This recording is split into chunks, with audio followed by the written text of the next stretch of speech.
Assalamualaikum warahmatullahi wabarakatuh. Salam sejahtera untuk kita semua. Sebelumnya perkenalkan, nama saya Gesti Nadila, saya moderator pada agenda sore hari ini mengenai dengan tema kupas tuntas aspek hukum agraria. Saya akan membacakan rules pada agenda sore hari ini, yaitu peserta diwajibkan menyalakan kamera, mematikan mikrofon pada saat narasumber berbicara. Materi akan diberikan kurang lebih sekitar 50 menit mungkin ya Pak. Kemudian setelah materi selesai baru ada sesi tanya jawab. Yang ingin bertanya silakan untuk menyalakan fitur raise hand atau menulis di kolom chat. Oke, langsung saja. Saya akan membacakan CV dari narasumber. Nama Rahmat Ramadhani, SHMH. Beliau merupakan advokat sekaligus dosen tetap di Fakultas Hukum Universitas Muhammadiyah Sumatera Utara, UMSU.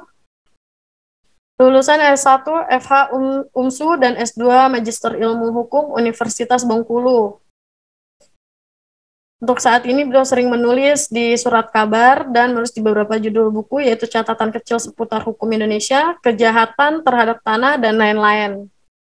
Oke, langsung saja Bapak Rahmat Ramadhani dipersilahkan. Bismillahirrahmanirrahim. Assalamualaikum warahmatullahi wabarakatuh.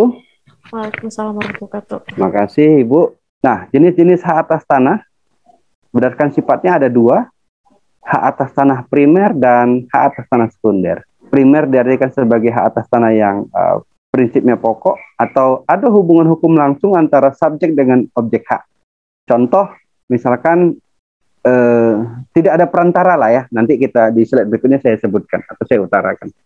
Kemudian sekunder, dia tidak pokok atau tambahan. Nah, ada perantara antara hubungan hukum, dalam hubungan hukum antara subjek dengan objek hak. Jadi misalkan saya punya tanah, sertifikatnya hak milik. Kemudian tanah ini saya berikan sewa lah istilahnya ya, kepada si B. Nah, ini yang disebut dengan sekunder. Jadi tidak ada hubungan hukum langsung antara si B dengan objeknya, dengan bidang tanah tadi. Kenapa? Yang punya hubungan langsung saya dengan bidang tanahnya. Seperti itu. Nah, ini dia. Yang primer ada di pasal 16 ayat 1 huruf A sampai dengan G. Tidak termasuk huruf H. Huruf H di sana adalah hak lain yang tidak termasuk dalam hak tersebut di atas, yaitu hak milik, HGU, HGB, hak pakai, hak sewa, hak membuka hutan, hak memungut hasil hutan. Ya. Yang akan ditetapkan dengan undang-undang serta hak-hak yang sifatnya sementara sebagai yang disebutkan dalam pasal 53. Ini dia pasal 53 yang merupakan hak atas tanah sekunder.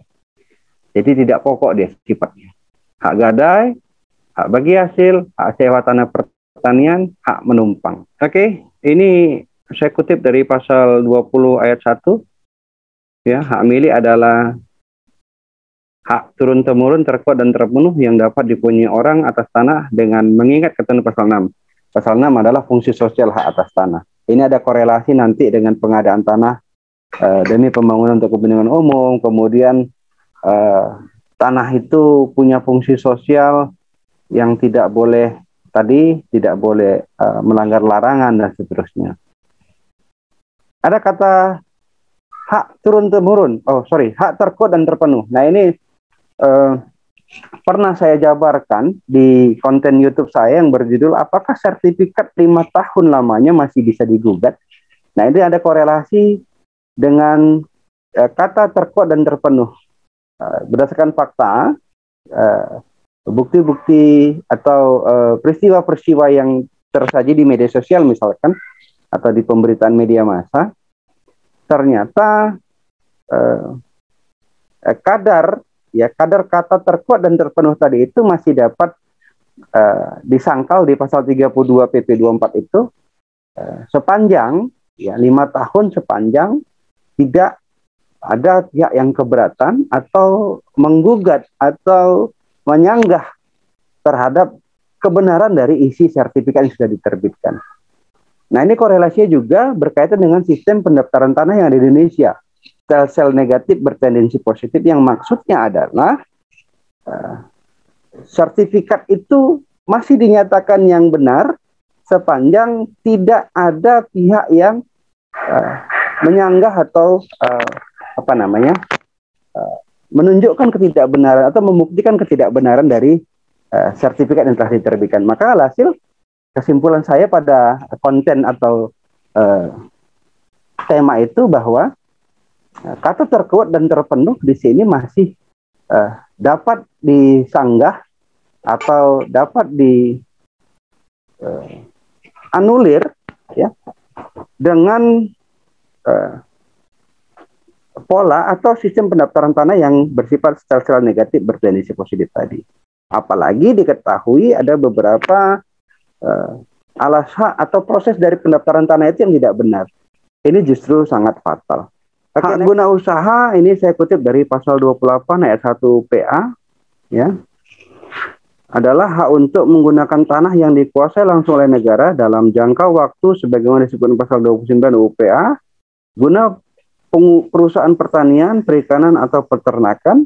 Lalu di PP 40 1996 tentang HGU dan hak pakai menambahkan guna perusahaan perkebunan. Jadi ada penegasan di PP 40-nya bahwa hak guna usaha itu lebih diarahkan kepada perusahaan perkebunan.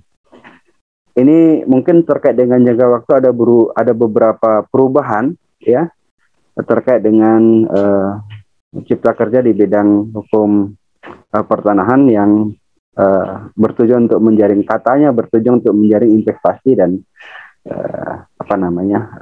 percepatan iklim investasi di Indonesia. Kemudian hak guna bangunan ini ada diatur di pasal 35 ayat 1 UPA adalah hak untuk mendirikan dan mempunyai bangunan-bangunan di atasnya yang bukan miliknya sendiri dengan jangka waktu paling 30 tahun. Nah, ini juga ada beberapa pemugaran terkait dengan jangka waktu yang berkorelasi tadi terkait dengan Undang Cipta Kerja. Hak pakai adalah hak untuk menggunakan atau memungut hasil dari tanah yang dikuasai langsung oleh negara atau hak milik orang lain yang memberi wewenang dan kewajiban yang ditentukan dalam keputusan pemberian oleh pejabat yang berwenang memberikan atau perjanjian dengan pemilik tanahnya yang bukan perjanjian sewa menyewa atau perjanjian pengelolaan tanah.